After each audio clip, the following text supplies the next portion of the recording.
अत्यंत विलंब है। मुझे इसी उसमें क्लास लेट भी लगवानी पड़ी और यह भी इसके लिए हम आप भाई बहनों से क्षमा प्रार्थी हैं। चलिए, तो जितना समय है उतने समय का सदुपयोग किया जाए और लेट्स स्टार्ट। हम हिंदी साहित्य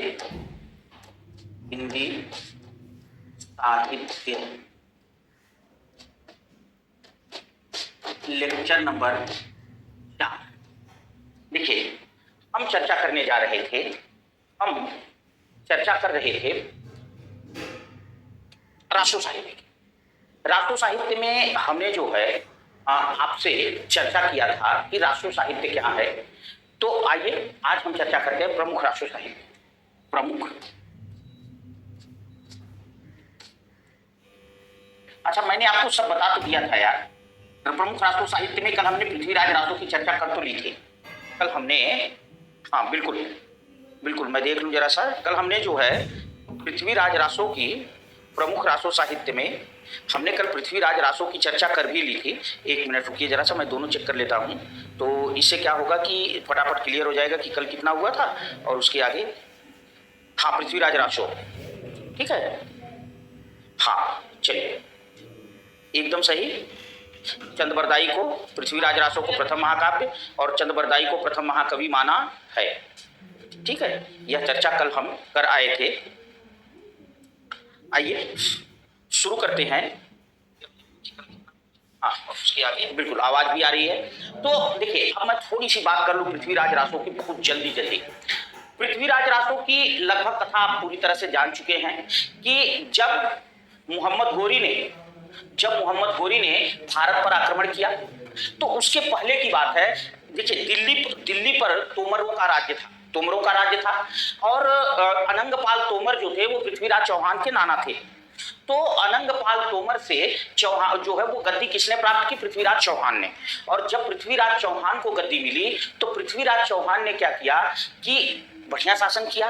पृथ्वीराज चौहान की बुआ का लड़का, मतलब एक तरह से फुफेरा भाई था, जो कन्नौज का शासक था, जयचंद उम्र में पृथ्वीराज से काफी बड़ा था।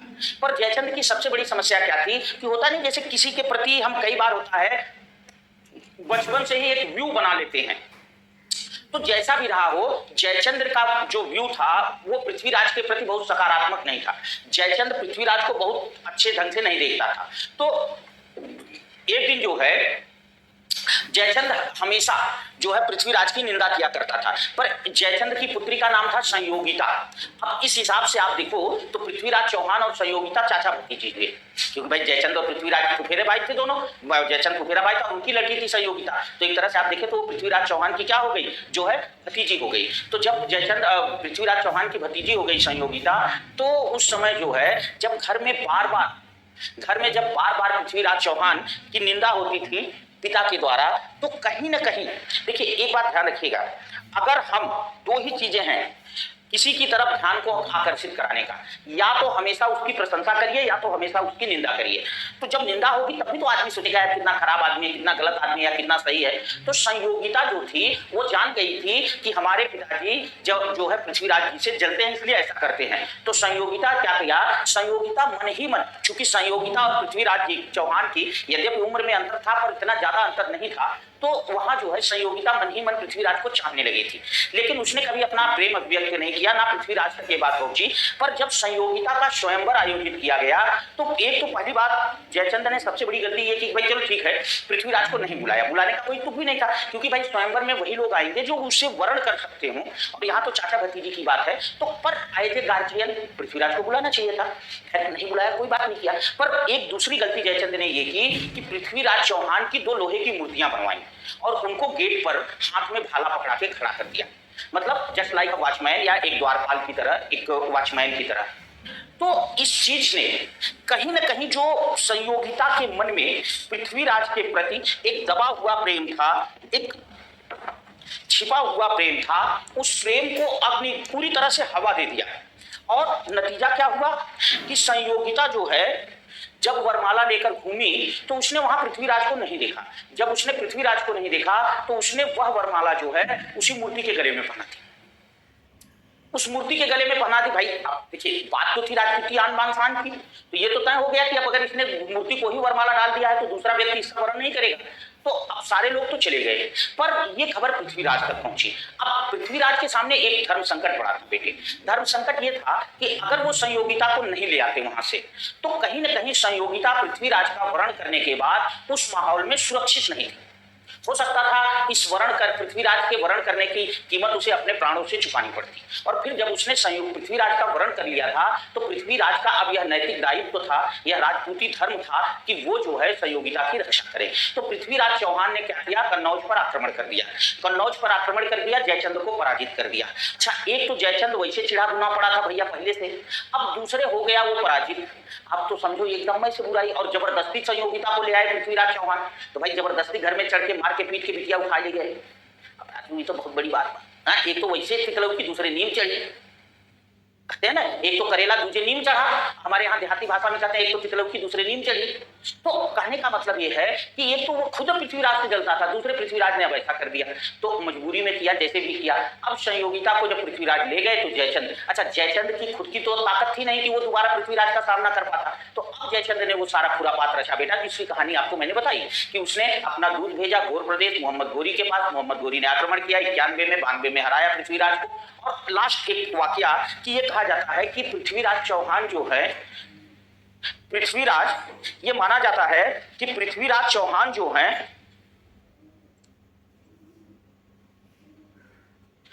ऐसा माना जाता है कि पृथ्वीराज चौहान जो हैं युद्ध में जब पराजित हुए तो इस बात को लेकर इतिहासकार अलग अलग मत रखते हैं। कुछ इतिहासकार ये मानते हैं कि पृथ्वीराज चौहान जो है युद्ध भूमि में पराजित कर दिए गए, उनको अंधा कर दिया गया और उनको जेल में डाल दिया गया, उनको मार दिया गया।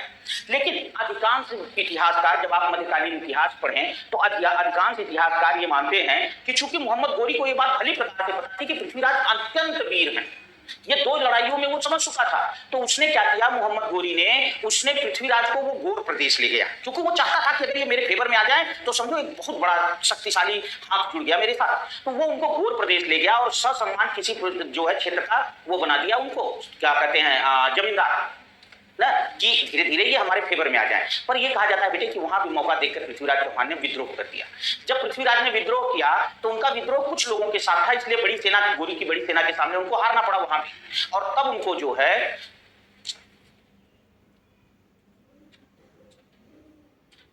जो है जब हारना पड़ा तब वहां उनको पकड़कर कत्ल कर दिया गया और उनको वही दफना दिया गया। और आप लोगों ने देखा होगा आज से लगभग 5-7 साल पहले की बात है, ये मामला बहुत तेज हवा में था, बहुत तेज तूल पकड़ रहा था कि अफगानिस्तान में पृथ्वीराज चौहान की कब्र को उनकी कब्र को खोज लिया गया है। और वो कब्र ऐसे बनवाई गई थी कि एक मस्जिद के रास्ते में पड़ती थी, उस कब्र पर चढ़कर ही लोग उस मस्जिद में जाया करते थे। तो उसको लोगों ने खोज निकाला और ये प्रयास किया गया कि भाई उसकी खुदाई की जाए, उसकी अस्थियों को भारत लाया जाए और उसकी अस्थियों को जो है वो किया जाए, अंतिम संस्कार किया जाए। इस तरीके से पर मामला वही रफा दफा हो गया। तो जैसे देखिए बामियान वगैरह अफगानिस्तान में ही है, जहां बुद्ध की बड़ी बड़ी मूर्तियां मिलती हैं, तमाम ये सब जो है मुस्लिम वहां के जो है वो उसको तोड़ते रहते हैं हमेशा, कभी हाथ तोड़ दिया, कभी मौका पाया सर तोड़ दिया, कभी पैर तोड़ दिया, न इतनी बड़ी, मतलब हमें बेटा न बात जाति की है न बात धर्म की है, बात केवल एक चीज की है कि इंसान को यह समझना चाहिए कि यह प्राचीन स्थापत्य का कितना सुंदर नमूना है। और अगर ये चीजें जिंदा रहे, ये चीजें अगर बची रहें तो शायद हम अपने आने वाली पीढ़ियों को ये बता पाएंगे कि क्या इतिहास रहा है हमारा। लेकिन वास्तव में कार्ल मार्क्स ने बहुत अच्छी चीज कही थी कि जो है धर्म अफीम है, धर्म लोगों के लिए अफीम है। जैसे एक आदमी को अफीम की अगर आप लत डलवा दीजिए तो वो जब अफीम के लिए जरूरत होगी तो वो कुछ करेगा, पर उसे अफीम चाहिए। वही स्थिति धर्म की भी है। जो धर्म की लत, जिसको धर्म की आदत पड़ गई ना, जो धर्म के झंडे में आ गया, धर्म मतलब मैं ये नहीं कहता धर्म को मत मानो, लेकिन धर्म में ये भी तो देखो कि हम गलत कर रहे हैं या सही। धर्म के साथ नैतिकता जब तक न लगी हो वो धर्म नहीं है। तो ये चीजें खैर कोई मतलब नहीं मेरा इन चीजों से, बस मेरा एकमात्र जो कष्ट था वो यही था कि भाई ये हमारे प्राचीन स्थापत्य के अद्भुत नमूने हैं, तो यदि ये चीजें हमारे बीच रहें तो शायद हमारा जो प्राचीन स्थापत्य है हम आने वाली युगों युगों तक अपनी पीढ़ियों को दिखा पाए कि हाँ हमारा प्राचीन स्थापत्य। जैसे मैंने आपको बताया था कि अगर संपूर्ण मुगल काल का इतिहास खाली कर दिया जाए, संपूर्ण मुगल काल को हटा दिया जाए तो केवल अकेला ताजमहल मुगल स्थापत्य की कहानी कहने के लिए पर्याप्त। तो अगर विभाजन के बाद लोगों ने उसे एक इस्लाम धर्म या मुस्लिम को मानकर तोड़ दिया होता तो शायद आज दुनिया का 7वां अजूबा नहीं। तो मेरे कहने का अर्थ यही है कि हमें थोड़ा सा इन चीजों से ऊपर उठने की जरूरत है समाज की। तो ये रहा हमारा पृथ्वीराज रासो, पृथ्वीराज चौहान की तमाम बातें। एक छोटी सी बात आपको और भी मैं बता दूं कि एक बार एक इतिहासकार थे जिनका नाम था बूलर। बूलर बापे बड़ा बूलर। बूलर महोदय कश्मीर गए थे। बूलर महोदय कश्मीर गए थे तो कश्मीर में उनको पृथ्वीराज विजय जयानक भट्ट का एक पृथ्वीराज विजय नामक नाटक मिला। क्या मिला? अब थोड़ा सा इस चीज की चर्चा कर ले, बस इसे खत्म करें। बूलर महोदय अंग्रेज थे। बूलर महोदय को कश्मीर में बूलर महोदय को कश्मीर में जयानक भट्ट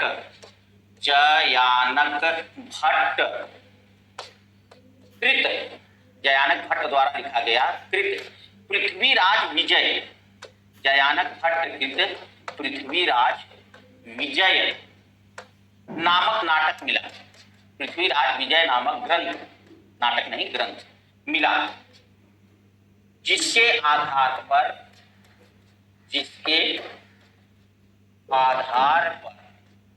उन्होंने पृथ्वीराज रासो को, जिसके आधार पर उन्होंने पृथ्वीराज रासो को अप्रामाणिक बना दिया। उन्होंने क्या किया?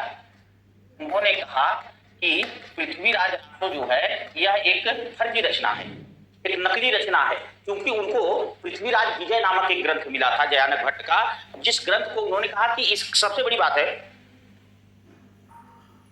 उन्होंने बेटा एक तर्क दिया। उन्होंने कहा कि इसमें पृथ्वीराज चौहान के दरबारी सबका वर्णन है, पर इसमें कहीं भी चंद्रबरदाई का वर्णन नहीं है। तो हो सकता है कि चंद्रबरदाई उनके दरबार में रहा ही ना हो, ये बात का कोई कवि हो और इसने पृथ्वीराज के समकालीन अपने को दिखाकर जबरदस्ती ये रचना लिख दी हो, इसलिए उन्होंने इसे फर्जी ग्रंथ मान लिया, जाली ग्रंथ मान लिया। लेकिन एक सबसे बड़ी बात और भी है बेटे कि हो सकता है, इतिहासकारों ने माना कि हो सकता है कि जब जयानक भट्ट चला गया था, चूंकि जयानक भट्ट अंत तक पृथ्वीराज के दरबार में नहीं रहा, वो कश्मीर चला गया, तो हो सकता है कि जब जयानक भट्ट चला गया हो तब चंद्रबरदाई आया हो। दूसरी चीज, कुछ ऐसे प्राचीन साहित्य मिले हैं हमें जिन साहित्यों में पृथ्वीराज रासो का वर्णन किया गया है, तो इसलिए हम इसे मानते हैं। चलिए आगे चलते हैं, दूसरी रचना देते हैं परमाल रासो। अब एक तो कम से कम आज पढ़ ही लिया जाए यार, आप इतनी देर से इंतजार कर रहे थे, हमें पता है। परमाल रासो, देखिए परमाल रासो, इसके जो कवि हैं वो हैं नरपति नाल।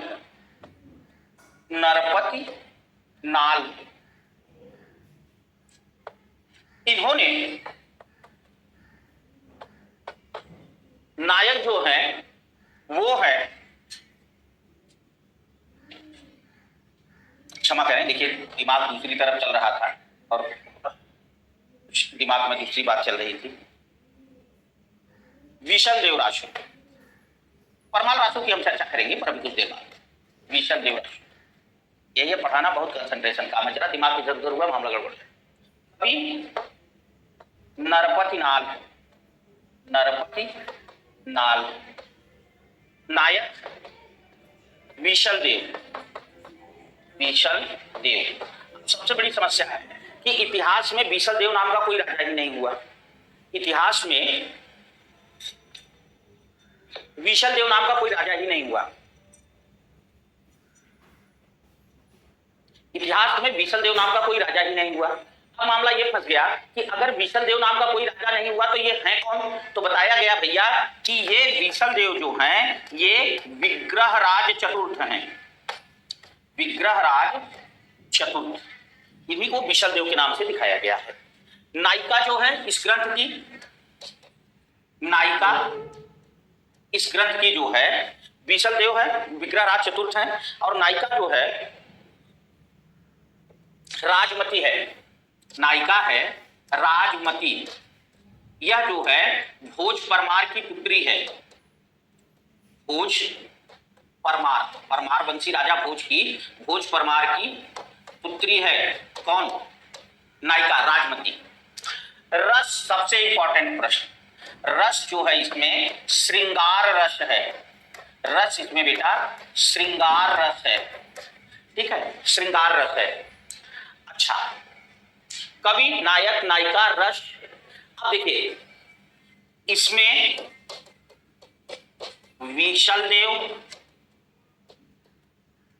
व राजमती, इसमें विशलदेव व राजमती के विवाह व उनके बिछड़ने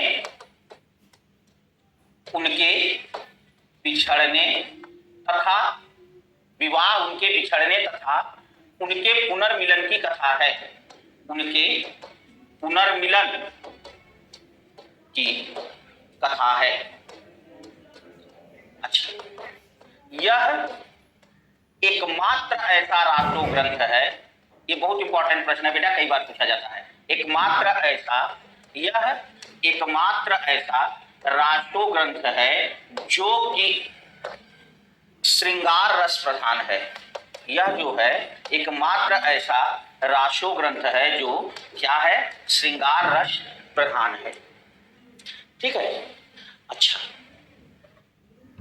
अब देखिए, अब मैं आपको बता दूं, मारवाड़ के राजा विशलदेव या विग्रहराज, अपने समय के विग्रहराज चतुर्थ या विशलदेव अपने समय के अत्यंत प्रतापी शासक थे। उनका विवाह राजा भोज की पुत्री राजमती से हुआ। राजमती जो थी भाई, जब उनके विवाह की पहली रात थी तो विग्रहराज जो हैं ये अपने दुनिया भर की वो बात डींग मार रहे थे, हमारे राज्य में ये है, हमारा राज्य इतना बड़ा है, हमारी प्रजा ऐसे है, हेना तेना, दुनिया भर का अपन बढ़ाई चढ़ाई के अपन जनता है भैया, मेहरारू के सामने भौकाल बनाए रहा है ना अपन, तो ये दुनिया भर की डींग हाँक रहे थे। तो राजमती, लेकिन ये इस बात को भूल गए थे कि राजमती भी किसी लल्लू पंजू की बेटी नहीं है, राजमती भी किसी गुरु कतवारू की बिटिया नहीं है, राजमती भी एक बड़े राजा की बेटी है, भोज परमार, जिसने भोज जो है भोजपुर बसाया था, पता है, जिसको वर्तमान में आरा जिला कहते हैं, बिहार का आरा जिला, जिसको बिहार का आरा जिला तो जो है वो भोजपुर उन्होंने बसाया था। उस महान शासक की लड़की थी। तो उसने एक ही बात कही, उसने कहा देखो महाराज, आप सब कुछ सही कर रहे हो, आपके यहाँ आपका राज्य बहुत बड़ा है, सब कुछ है, पर एक बात है, आपके राज्य में नमक की झील नहीं है, मेरे पिता के राज्य में तो नमक की झील भी है। अब यार पहली रात, अब मेहरारू का कमेंट अब यहां लग गया, बिल्कुल। अब भैया जो है, नहीं आपको उल्टा दाहिने दिख रहा हो तो बाएं समझ लीजिएगा, तो आगे आप समझ आए, तो बिल्कुल यहां लग गया। तो यार हल्लुक पड़ गए, आप करिए औलत बिगड़ गए भाई, कहां भोपाल बनाओ रहे राजू, कहां अपना बिगड़ गए। तुम करते हाथ चला, तुम कर रहे थे, पता चले सत्यनारायण जय जय भगवान के हाथ बजे। भैया उन्होंने जो है विग्रहराज को ये बात बुरी लग गई। अच्छा एक चीज और, दुनिया में कोई कुछ कर दे, बर्दाश्त कर दे, बीवी कर दे, बड़ी बुरी बात, खैर जैसा भी है। तो विग्रहराज को ये बात बुरी लग गई। अब विग्रहराज छोड़ के राज्य चले गए और किसी को नहीं लिया, ना कोई सेना, ना कोई मंत्री, ना किसी को नहीं लिया, अकेले राज्य छोड़कर चले गए। और राजमती से ये कह कर गए कि जब मैं नमक की झील का राज्य कब्जा कर लूंगा या नमक की झील का राज्य जीत लूंगा तभी मैं वापस चले गए। पड़ोसी राजा के यहाँ रूप बदलकर, जैसे आपने वो देखा होगा फिल्म कौन सी, बाहुबली 2, कटप्पा और वो बाहुबली, तो जो है अपना वेश बदल करके, रूप बदल करके चले गए और पड़ोसी राजा के यहाँ जो है, जिनके राज्य में नमक की झील थी। तो लेकिन एक बात आप जान जाओ बेटा, जैसे मैं हिंदी पढ़ाता हूँ, मेरी बात सुन लो, मैं कहीं भी वेश बदल कर रह लूं, पर जब हिंदी पठन पाठन की बात आएगी तो अंदर का कीड़ा तुलूल आ जाएगा। वो मौका पाते ही कुछ ना कुछ ऐसा जरूर इंडिकेट कर देगा कि सामने वालों के संदेह में आप आ जाओ कि ये हिंदी को जानने वाला है। जैसे वहां था, जैसी परिस्थितियां आई, उन्होंने तुरंत सारा वो कर लिया। तो कहने का मतलब यही था बेटे कि वहां जो था वो किसी भी तरह से विग्रह, भाई राजा को ये डाउट हो गया कि ये साधारण आदमी नहीं है। उन्होंने पूछा तो उन्होंने बताया कि नहीं, हम भाई आपके पड़ोसी हैं विग्रहराज विशलदेव। तो राजा तो चरणों में गिर पड़े, भाई हमसे कौन सी गलती हो गई, आप यहाँ आकर। तो उन्होंने कहा हमें नमक की झील का एरिया चाहिए। उन्होंने कहा महाराज ये हाथ से नमक, और इस तरह से नमक की झील का एरिया ले लिया उन्होंने, मतलब वो, और भाई आपके पिता के राज से अब बराबर हो गया मैं। दूसरी चीज, इस बीच जब विशल देव या विग्रहराज राजमती को छोड़कर चले गए तो राजमती को भी मन में बड़ा कष्ट हुआ, बड़ी पीड़ा हुई। क्यों? क्योंकि राजमती भी यह बात भली प्रकार से जानती थी कि मेरे ही इस कटुक्ति के कारण इनको ये राज्य छोड़कर गए हैं। तो इस बात ने कहीं ना कहीं राजमती को भी अंदर से आहत किया। तो जब विशल देव चले गए, विग्रहराज चले, तो राजमती उनका वियोग करती है और उनके वियोग में यहां प्रयोग किया जाता है 12 मासे का। 12 मासे का मतलब है बेटा कि साल के 12 महीने नायिका जो है वो 12 महीने में से एक महीने, एक ऋतु, एक मौसम को लेकर के वियोग करती है। जैसे आपने पढ़ा होगा जो है नागमती वियोग वर्णन इंटर में, चढ़ा आषाढ़ गगन घन गाजा साजा विरह धुंध दल बाजा धूम धाम गौरे धन घन धाये तेत तुझा भगपाती दिखाए। बरसात आ गई, चढ़ा आषाढ़, गगन घन गाजा, आसमान में काले काले बादल दन दनादन घूमने लगे, साजा विरह धुंध दल बाजा, और वो काले बादलों को देखकर ऐसे लगता है जैसे विरह ने अपनी सेना सजा दी हो और बिल्कुल अटैक करने वाला वियोग ने, विरह ने। तो साल के 12 महीने नायिका जो है अपना वियोग करती। अत्रा लादि भूमि जल पूरी याक जवास भई हम जूरी, पुष्य नखत सिर ऊपर आवा हम बिनुनाह मंदिर को छावा, है कि नहीं? तो मतलब हर नक्षत्र, हर ऋतु को लेकर के, हर महीने को लेकर के नायिका अपना विरह वर्णन करती है। उसे कहते हैं 12 मासा, ठीक है। और 12 मासा जो है, ध्यान रखना कि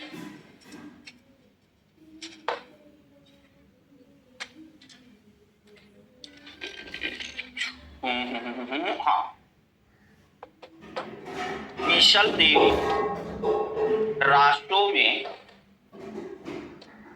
राजमती के वियोग, विशल देव राष्ट्रों में राजमती के वियोग को, नहीं संयोग देखिए कितना मजे की बात है, इसमें 12 माता वियोग राजमती और पद्मावत में नागमती तो राजमती नागमती कितना गजब मिलता जुलता नाम है। राजमती के वियोग को दर्शाने के लिए, राजमती के वियोग को दर्शाने के लिए 12 मासे का प्रयोग, 12 मासे का प्रयोग किया गया है। 12 मासे का प्रयोग किया गया है। विशल देव राशों में राजमती के वियोग को दर्शाने के लिए 12 मासे का प्रयोग किया गया। मैंने आपको बता दिया, चलो आगे चलते हैं बेटा, फटाफट कुछ तो कवर हो जाए, जो भी हो जाए यार, तो आप तो सीधा मार देते। अच्छा, इसमें 12 मासा, इसमें 12 मासा कार्तिक महीने से, कार्तिक महीने से, हिंदी का महीना है ना, कार्तिक महीने से प्रारंभ, इसमें 12 मासा कार्तिक महीने से प्रारंभ होता। देखिए 12 मासा जो है वो कार्तिक। अच्छा एक बात और बता दूं, एक आइडिया बता दूं, हम आप किसान के बच्चे हैं, अगर थोड़ा सा दिमाग लगाओगे मेरे प्यारे बच्चों तो याद रहेगा। हमारे यहाँ गांव में एक कहावत कही जाती है, किसान के लिए 2 ही महीने सबसे इंपॉर्टेंट है। आज तो हम मिट्टी से, लेकिन जो मेरे मिट्टी से जुड़े साथी हैं वो जानते होंगे, मैं बाद में मिटा दूंगा। देखिए यहाँ एक कहावत कही जाती है गांव में, 13 कार्तिक 3 आषाढ़, 13 कार्तिक 3 आषाढ़, मतलब ये कार्तिक और आषाढ़, ये 2 महीने किसान के लिए सबसे इंपॉर्टेंट है। क्योंकि आषाढ़ में इधर धान की फसल होती, कार्तिक में उधर जो है गेहूं की फसल, तो मतलब बुआई का समय। तो अगर इस 2 महीने में जो किसान सो गया वो पूरे साल भूख मरेगा, और इस 2 महीने में जिस किसान ने मेहनत कर दिया वो पूरे साल मजा करेगा। तो भैया यहाँ जो है कार्तिक आषाढ़, अब देखिए वियोग वर्णन 2 जगह है। कहाँ? एक है विशल देव राशो वियोग, अब देखिए 12 मासा मैं बता रहा हूँ, दोनों का याद, क्योंकि पढ़ना दोनों है। एक विशल देव राशों में 12 मासा है और एक जायसी के पद्मावत में 12 मासा है। मैं इसमें बता दूं, विशल देव राशो पहले आता है क्योंकि ये आदिकाल में है, और पद्मावत बाद में आता है क्योंकि ये भक्ति काल में है। इन महीनों में कार्तिक पहले आता है, आषाढ़ बाद में। ये ट्रिक बिठा लो दिमाग में बेटा, ये ट्रिक बिठा लो दिमाग में, नोट कर लो, इसको मैं मिटा दूंगा बाद में। कि कार्तिक महीना पहले आता है तो विशल देव राशो पहले आता है, तो कार्तिक से विशल देव है। आषाढ़ बाद में आता है तो पद्मावत आषाढ़ से बाद में, ठीक है। तो इस तरह से 13 कार्तिक 3 आषाढ़।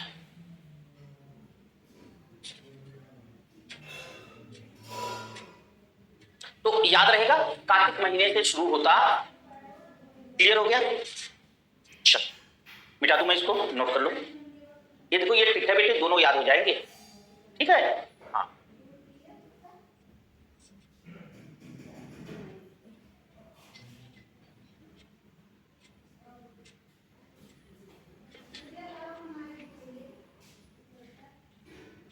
इसके बाद अब हम चलते हैं अगला, जिसका नाम है परमाल रासु, जिसकी अपन पहले उधर गलती से लिख दिया था, परमाल रासु। दूसरी बात ये ध्यान रखना बेटी, इसी का नाम है आल्हखंड। परमाल रासु या इसी का नाम है आल्हखंड। इसके जो कवि हैं, इसके जो रचयिता हैं वो हैं जगनिक। कौन है बेटा? जगनिक। नायक आल्हा और उदल। आल्हा और उदल। ठीक है? नायिका कोई नहीं है। रस बिल्कुल डंके की चोट पे सबसे बड़ा वीर रस का ग्रंथ, वीर रस। ठीक है? अब मैं आपको बता दूं, आल्हा और उदल ये जो आपका बुंदेलखंड का एरिया है, बुंदेलखंड क्या मध्य प्रदेश का जो एरिया है बेटे, इधर सतना से लेकर के आगे ये एरिया, यहाँ के दो वीर सामंत थे। ध्यान रखना, आल्हा उदल राजा नहीं थे, आल्हा उदल सामंत थे। ये भैया पूरा खानदान है, एकदम वीर बहादुर लड़का थे वो, उनका भतीजा, मामा, मामा का लड़का, मतलब जितना रहन सब एक से एक रणबांकुरे, सब एक से एक। तो पूरा खानदान है, एकदम लड़ाका था, बस समझिए तलवार पर जी रहा था पूरा खानदान। तो आल्हा और उदल जो थे बेटे, ये दो लोग जो थे ये उस क्षेत्र के बहुत बड़े वो थे, सामंत थे। और इनकी बहादुरी के चर्चे दूर दूर तक, इतने शक्तिशाली, इतने ताकतवर और इतने वीर थे, पराक्रमी थे। तो लेकिन ये कहा जाता है बेटा कि एक बार पृथ्वीराज चौहान ने इस क्षेत्र पर आक्रमण किया, और पृथ्वीराज चौहान ने क्या किया कि रात्रि के समय, जब भाई युद्ध का नियम था, धर्म युद्ध अगर आप लड़ रहे हैं तो युद्ध का नियम था कि सूर्यास्त के बाद कोई युद्ध नहीं होगा, सूर्यास्त के बाद केवल घायलों का ट्रीटमेंट होगा और लोग भोजन करेंगे और आराम करेंगे, ताकि अगले दिन लड़ने के लिए फिर से एनर्जेटिक हो सके। तो वहां जो है घायलों का ट्रीटमेंट वगैरह हो रहा था लोग। तो रात में खा पीकर जब आल्हा उदल की सेना दिन भर युद्ध से लड़ी हुई, थकी हुई सेना जब घोर निद्रा में मग्न थी, चिर निद्रा में विश्राम कर रही थी, उस समय रात्रि में एकाएक पृथ्वीराज चौहान ने घात लगाकर आक्रमण कर दिया। और ऐसा माना जाता है कि उस युद्ध में आल्हा और उदल की मृत्यु। यद्यपि हमारा लोक साहित्य यह कहता है कि आल्हा पर जो है माँ का असीम आशीर्वाद, और माँ की उस असीम अनुकंपा से आल्हा अमर हैं, आल्हा कभी मर नहीं सकते। आल्हा जो है वो अमर हैं, आल्हा कभी मर नहीं सकते। और आज भी कहा जाता है कि मैहर में जब माता रानी के कपाट रात्रि में माँ के शयन के लिए बंद होते हैं और सुबह जब माँ के जागरण का समय होता है, उस बीच जब कपाट दोबारा खोला जाता है तो माता रानी के चरणों में एक पुष्प अर्पित मिलता है, ऐसी कहावत है। यद्यपि मैं आपको ये भी बता दूं, डिस्कवरी वालों ने वहां तमाम कैमरे लगाए आसपास के क्षेत्र में, तमाम मतलब वो जो रात्रि में उस तरह से देखने वाले कैमरे होते हैं जो बिल्कुल इमेज तक को वो करें कैसे क्या है कि कोई आ रहा है, दरवाजा खुल रहा है, क्या हो रहा है, कोई यद्यपि उनको कुछ मिला नहीं, लेकिन ईश्वर जाने। आल्हा का आपने वही देखा होगा, बगल में आल्हा का अखाड़ा भी है। आल्हा का वहाँ जो है, आल्हा का है एक बहुत बड़ा अखाड़ा भी है, जहाँ आल्हा सुबह अपना वर्जिश किया करते थे, मेहनत किया करते थे। तो इस तरह से तमाम जो है उस क्षेत्र में आल्हा और उदल से जुड़ी हुई तमाम लोगों की याद जो है, कहानियाँ और तमाम तरह की, आप आगे आएंगे कुछ दूर पर तो एक तालाब है जिसमें कमल हैं, कहा जाता था कि वहीं से आल्हा कमल का फूल लेते थे और जाके माँ को चढ़ाते थे। यद्यपि जितनी ऊंचाई पर माता रानी का मंदिर है, उस समय बिना किसी संसाधन के उतनी ऊंचाई पर चढ़ना, यद्यपि कुछ सीढ़ियाँ तो जरूर बनी रही होंगी, क्योंकि अगर मंदिर बना तो सीढ़ियाँ बनी ही होंगी, तो लेकिन जो है बड़ा ही अपने आप में एक जो है जंगल के बीच से जाना तो बड़ा ही आश्चर्य था, और आल्हा जैसे वीर के लिए ही यह संभव था। तो ये रहा हमारा भैया विशल देव परमाल रासो। तो इस तरह से हमने अभी देखा जो 3 महत्वपूर्ण रासो ग्रंथ हमें पढ़ने थे, ठीक है। पृथ्वीराज रासो, बीसल देव रासो और परमाल रासो या आल खंड, ठीक है। अच्छा, एक बात और ध्यान रखिएगा कि पहले इसका नाम आल खंड था। बाबू श्याम सुंदर दास जी ने इसे परमाल रासो के नाम से प्रकाशित कराया था। ये बात आप